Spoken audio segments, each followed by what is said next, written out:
Olá para vocês, aqui é o Dr. Brunair, host do podcast Jaleco Roxo, aquele podcast que vai ajudar você aí, colega da área da saúde, a ter estratégias baseadas em evidências para o crescimento do consultório.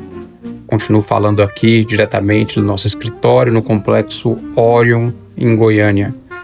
E hoje nós vamos para o quadro Histórias do Consultório, no qual eu conto histórias que aconteceram e insights que eu tirei ao longo dessa jornada. O ano era 2015, eu ainda barriga verde de consultório. Eu comecei meu consultório por volta de 2013, 2014. E me entra uma paciente de cerca de 55 anos, sexo feminino, 1,65 m, obesidade grau 1, e começa a contar a sua história de vida e os problemas pessoais e contar uma série de coisas até chegar a queixa principal, que era um joanete, aquele caroço que dá no dedão aí, principalmente das mulheres. E aí que estava incomodando muito e que ela queria operar. Mas claramente ela tinha um problema que detectei no momento que ela entrou no consultório.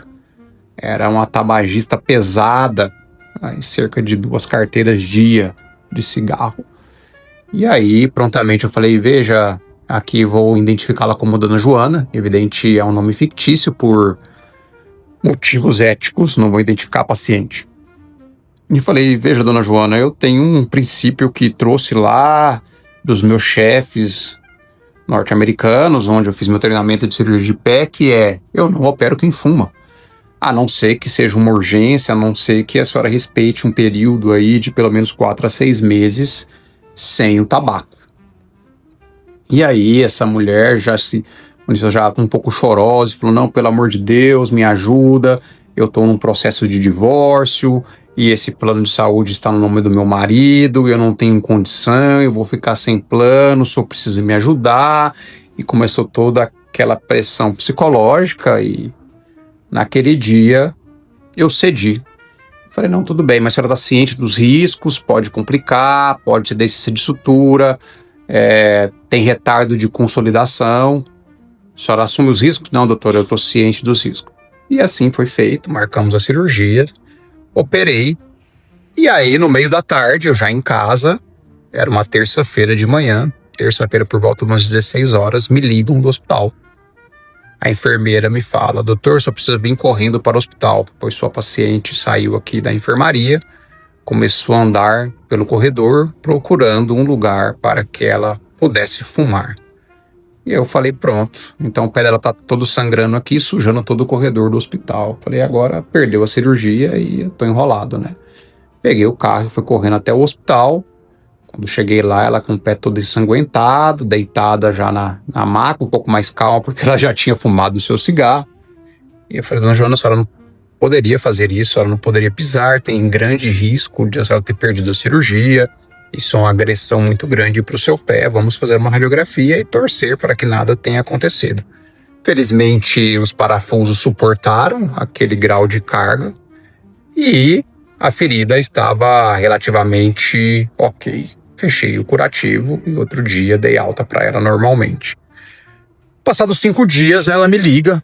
Eu nunca vou me esquecer, eu estava num restaurante almoçando do lado no hospital público no qual eu trabalhava. E ela começa a conversa já assim, doutor, eu não quero complicar a sua vida, mas o senhor queimou o meu pé. Eu falei, como é que é, Dona Joana? Não, eu tenho aqui uma parente médica que avaliou meu pé e ele tá com uma bolha de sangue, isso aqui é uma queimadura.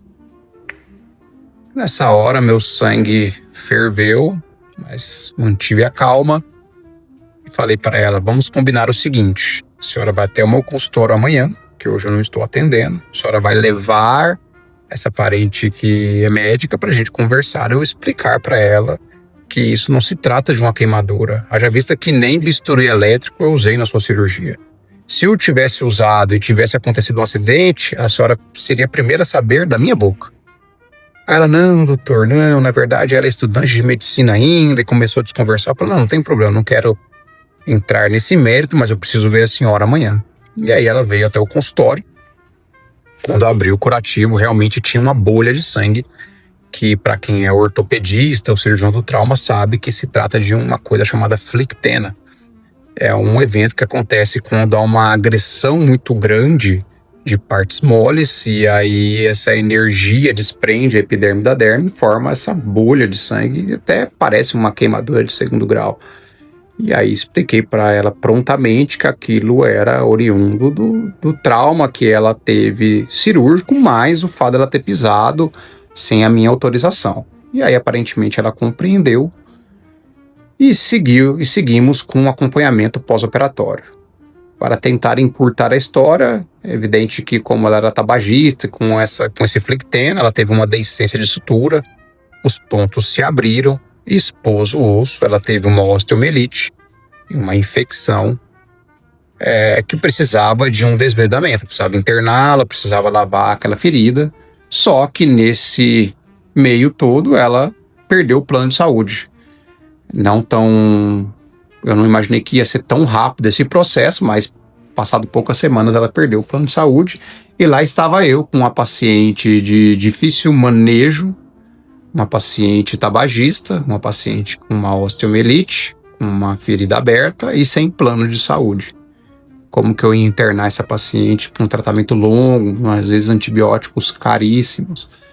E aí expliquei toda a situação e falei, olha, eu preciso operar a senhora, mas a senhora precisa arcar com os custos da minha parte, não vou cobrar nada, mas a senhora precisa arcar com os custos, eu não tenho condição e tal, fizemos o orçamento e ela não tinha condição de pagar nada. E aí começou todo o imbróglio da minha vida e aí foi quando eu pensei que eu seria processado. E essa paciente começou a rodar durante muitos meses por vários hospitais públicos, os colegas me ligavam, falavam da situação, e eu explicava e aquela coisa toda. Até que um dia ela me ligou e falou, doutor, só tem que resolver a minha vida, eu vou te processar. E nessa hora, segundo episódio onde meu sangue ferveu, mas dessa vez eu não consegui controlar. Eu nunca mudo meu tom de voz, mas às vezes sou um pouco duro com as palavras e falei, veja, dona Joana, a senhora tem todo o direito de me processar.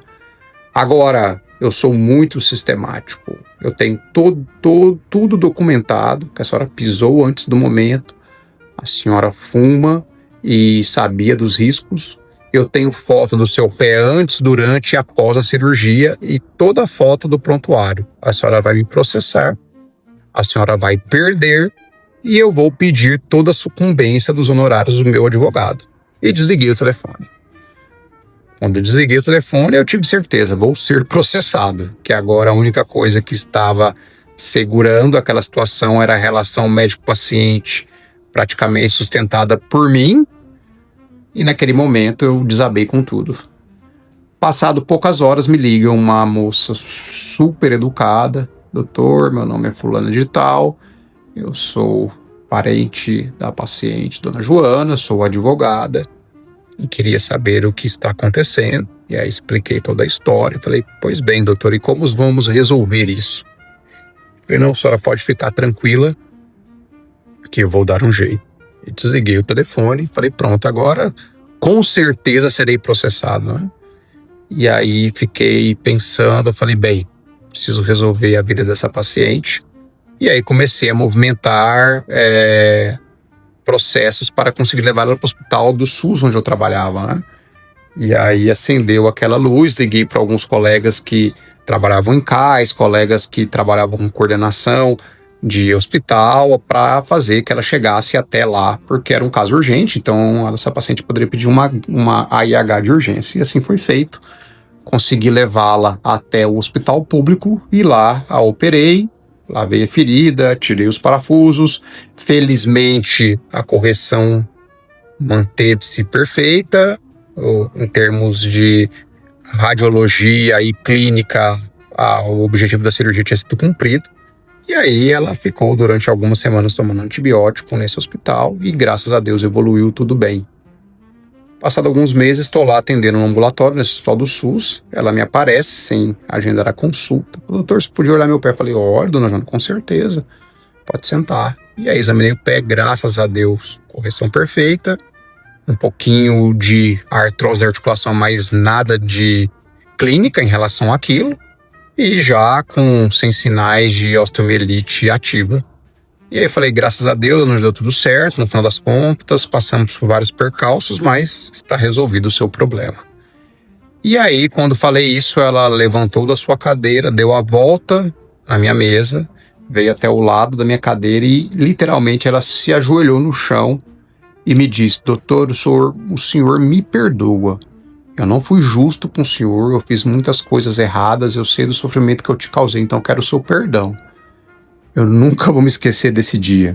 Eu levantei e falei, dona Joana, não é necessário isso, a senhora pode se levantar, está tudo certo, resolvemos a sua vida, graças a Deus deu tudo certo no final, estou muito feliz para a senhora e fica tranquila que da minha parte está tudo certo, não tem nada de perdão, foram coisas que aconteceram e da minha parte tá tudo certo. Ela me agradeceu, me deu um abraço e eu nunca mais a vi. Passado muitos anos, chega uma paciente no meu consultório com um problema clínico. Essa paciente tinha uma fascite plantar, fiz um ultrassom, a examinei, propus o tratamento, consulta padrão. E aí, acabada a consulta, essa paciente falou, doutor, o senhor não sabe quem eu sou, né? Eu falei, assustei, falei, não.